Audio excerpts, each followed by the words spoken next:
Hi everyone, I'm JD from Lowbound Journals, and I just got the most wonderful package from one of my beautiful friends, the lovely Sharon. She sent me these fairy books, and I'm so excited because for the longest time I've been wanting to collect these books so that I could make a fairy journal collection. And over the years I've only discovered these three but this is the one that I especially had my eye on, the complete book of flower fairies, because of the bigger size. But now look at all of these. I've got all these amazing books, and I am well and truly ready to be able to make this fairy journal collection. And she also included these gorgeous book pages as well, I guess, that are just separate. So that's always handy because, yeah, I won't have to hoard some of these beautiful images. So now I'll have some doubles and maybe some triples of some images. I really love this one. So we're going to do a flip through of all of these books in this video. So it could be quite a long video, but I always find these videos really handy because I like seeing the pages when I'm looking for journals, for books that I want to buy. I like to see what they look like on the inside to see if it is something that I definitely want to get or not. So maybe you've seen these books before and you don't know if you want to get the garden one or the wayside one, so I can show you all the images, the illustrations, so you can tell if it's something you might be after. So I'll save the big one till the end, and let's go with the little ones first, and we'll do the seasons. I think I want to do a seasons collection as well, where I mix not just the fairy pages, but some Edith Holden pages and some other pages from books that have to do with the seasons. So I might make one journal for each of the seasons coming up. So let's have a look at these gorgeous books. They are by Cicely Mary Barker, I believe it is. And yeah, like I said, I've been trying to collect her books for ages, but I rarely find them when I go thrifting. But these are some other books that I often get. These ones are by Shirley Barber, and I tend to find these ones in op shops quite frequently, and so glad. I am currently working on this fairy collection at the moment, and it's pretty much almost done. I just need to bind them, so perfect timing, so I can then get into these ones, because these illustrations are just amazing. I love that you've got the poem on the other side as well. So that's something that I wouldn't cover up in the journal. I would definitely just leave that as is, with the poem on one side, the illustration on the other. And I just like looking through these to find my favorite images as well. So I do believe I'll be keeping some of these images, my favorite ones, for myself, for a journal that I'll make for me. Maybe it will be a fairy theme one, or maybe I'll just put some fairy pages into, for example, my yearly journal for next year. Or yeah, I don't think I'll bind them into my personal journal, but I'll probably cut out the individual images and stick them on my journal pages. My favorite ones are always the blue ones, since blue is my favorite color. And I will go pretty quick through these, so you can see every page, but I'm going to flip through pretty quick just because there are a lot of books to get through. So this one we have Summer. And yeah, just thank you so much to the lovely Sharon that she would part with these books, first of all, and that second of all, that she would think of me to send these to me. That is just so kind and generous. I love this one. This is one of my favorites. I love the forget-me-nots and the fairy there. So that one may go into my own journal. It's a lovely image too. Foxglove. It's really cool looking at the different flowers as well. For example, if your favorite flower is the rose, then you know the rose fairy is going to be the one that might speak to you the most. So you could choose your favorite illustration based on the picture or the flower. And oh my goodness, I love this one. I don't know if I like that one better. I think I do. I could put that on the cover of a personal journal, I reckon. So I'm going to think about how I use these pages. One way is I'll definitely pull them out, so you get the double-sided page to, oh, that's really sweet, to bind into journals so that they form part of the signature. But I also think I could cut out these and turn it into a cover of a journal as well, maybe with a collage background or something like that. I'll have a play around. So that's summer. Then we'll go, I guess, to autumn. Do this in order of the seasons.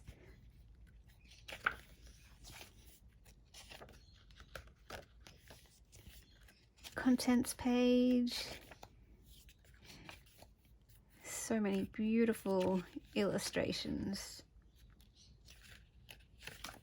So, because they are quite small, these books, so they would make small pages in a journal and gives it that nice variety.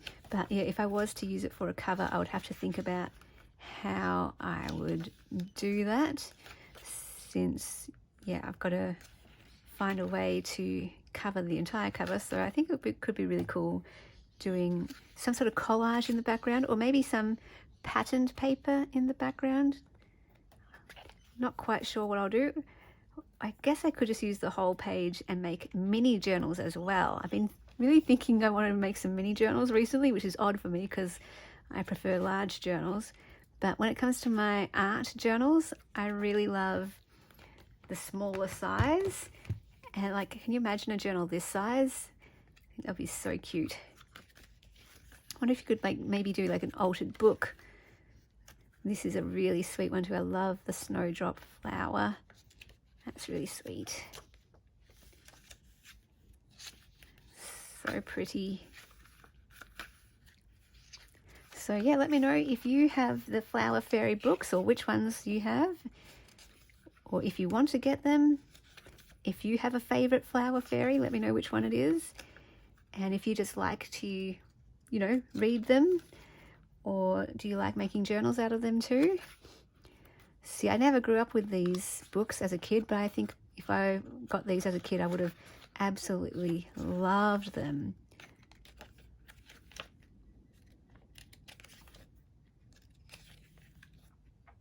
Christmas tree fairy.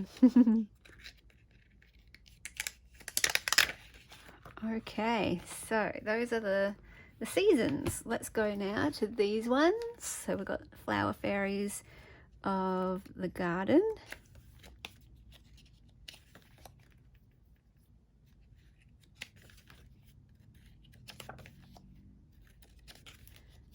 There's quite a lot of pages in all of them. Love the colours there.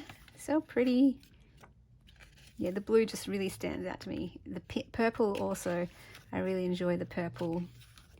Oh, so sweet. So sweet. Again, the blue cornflower.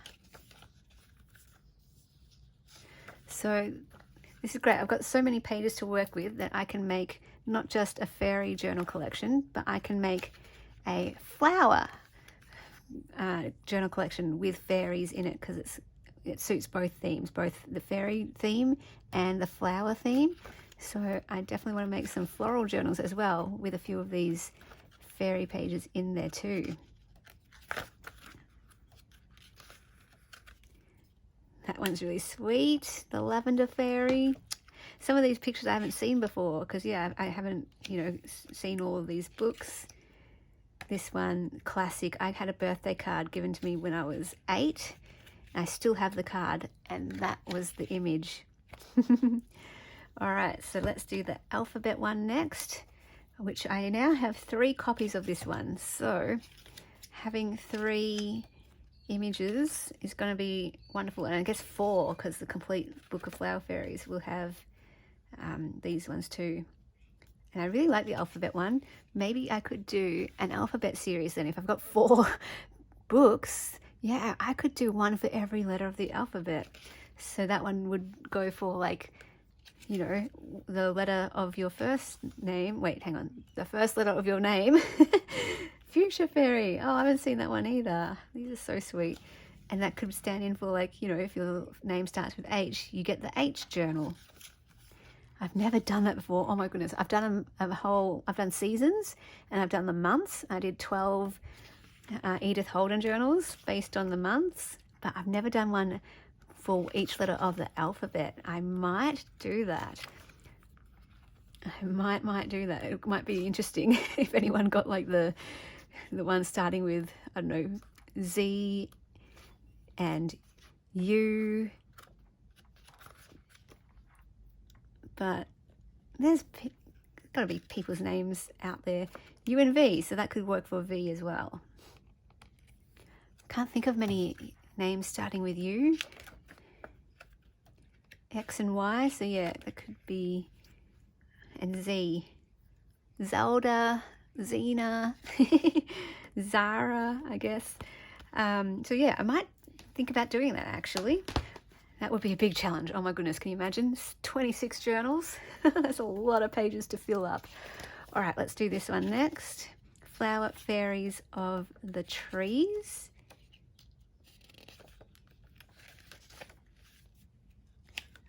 Gorgeous, gorgeous images. The Lilac Fairy, so sweet.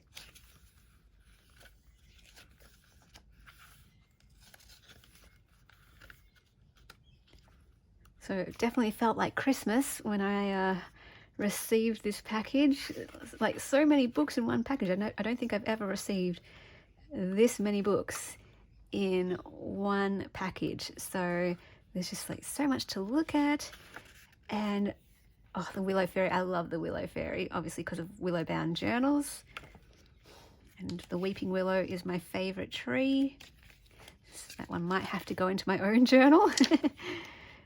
Oh, so beautiful. All right, and now Flower Fairies of the Wayside. So you can find these on eBay. I definitely know they're on eBay.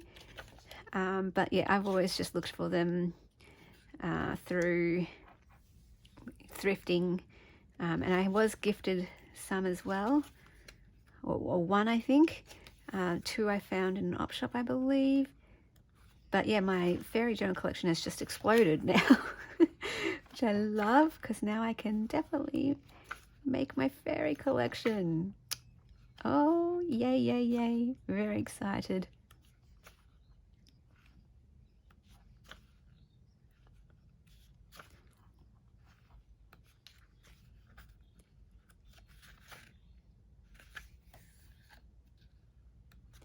Quite a lot of pages in each book as well, which is lovely. All right, so let's get on to the big book here, the complete book of flower fairies. Look at this. This is so lovely. What an amazing gift. We've got a nice, beautiful green cover with the dust jacket, and look at this, how it's decorated. That's too nice. So I believe, yeah, it's got all the books that I just shared with you already, plus a couple of extras, it looks like. So let's have a look.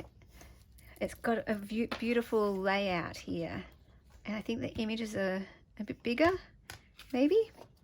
Well, I guess they're all different size images. So these would be great to fold in half, so you get the two different images. Yeah, this is so beautiful. Yes, I know that these books are amazing, and some of you are probably like, how can you possibly turn those into journals? And yes, to be honest, while I'm looking at this one, I'm like, oh my gosh, this book is so beautiful. I don't think I want to cut into this one. I feel like this is such a treasure of a book, and it's just so beautifully laid out. If I was a kid, this would have been like my favorite book as a kid. So part of me is now thinking maybe I just go on eBay, find another copy so that I can keep this one and chop up the other one. I do that with books I get attached to, so I will get doubles. And I've heard a lot from you guys too. A lot of you say that you get doubles as well, or multiples, one to keep forever and one to chop up. So I do that with the Edith Holden books. And this one, I'm totally happy to cut into these ones, these little size, but this one, you know what will happen though? Usually what happens is I just hold on to it for a while, and then once I've enjoyed the beauty of it, I'm ready to then give it new life and spread it out over multiple journals so other people can enjoy them. But yeah, I'm not sure if I will just yet. I might get a double, because this is stunning. But I've already, I filmed a video talking about books and how I use them for junk journals, and I talked about the spectrum of how some people think you cannot cut up into any book at all.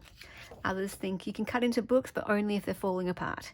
Others, at this end of the spectrum, are like, any book, you can do whatever you want once you own it. It's totally up to you. You have full creative control. And I fall somewhere in the middle, but more at this end of the spectrum.